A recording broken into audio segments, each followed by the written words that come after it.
Ito po, yung mismong nahuli po si Alice Guo ng ating counterpart sa isang hotel po, dyan po sa Bantam, Indonesia po. At ito po yung kanyang larawan nung siya po ay under detention na. Mga around 5:34 po ito na nakuha po based po sa timestamp po.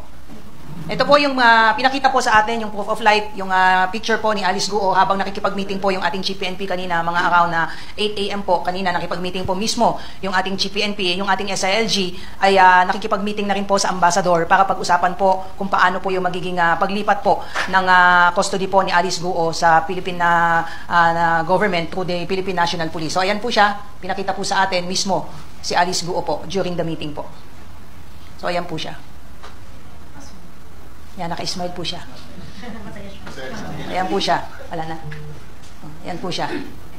We would like to confirm po na around 11:30 Jakarta time of September 3, kagabi po yan, ahead po tayo ng 1 hour po sa Indonesia, ay nahuli na po si Alice Guo, o also known as Guo Waping ng Indonesian Police, dyan po sa isang hotel sa may Bantam Province of Indonesia po. Sa kasalukuyan po ay hawak na po siya ng Jakarta Interpol, and we are in close and active cooperation po sa kanila.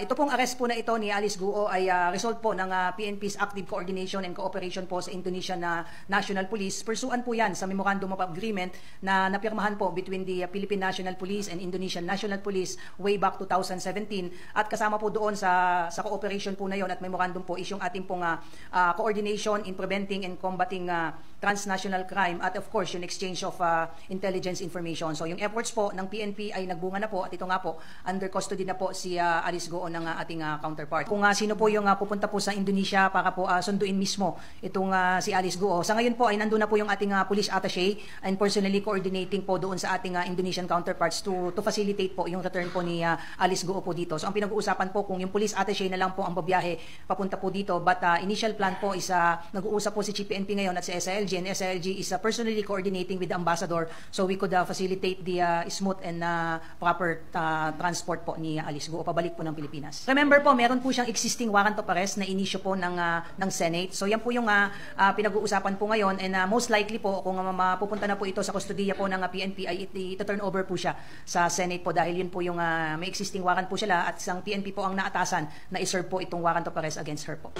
Initially po ang napag-usapan po ay since may existing warrant of arrest po siya na inisyu po ng Senate, the PNP has the intention po to return the custody, at least to turn over the custody po ni Alice Guo po sa Office of the Sergeant at Arms po. Malaki po ang naging role po ng ating intelligence group dito po sa pagkakahuli po, just like yung nauna po na sina Cassandra Ong at saka si Sheila. Efforts din po yan ng ating intelligence group, dahil through our police attaché, at sabi ko nga through the memorandum of understanding between the Philippine National Police and Indonesian National Police, ay malaki po ang naging papel po nitong MOU po na ito.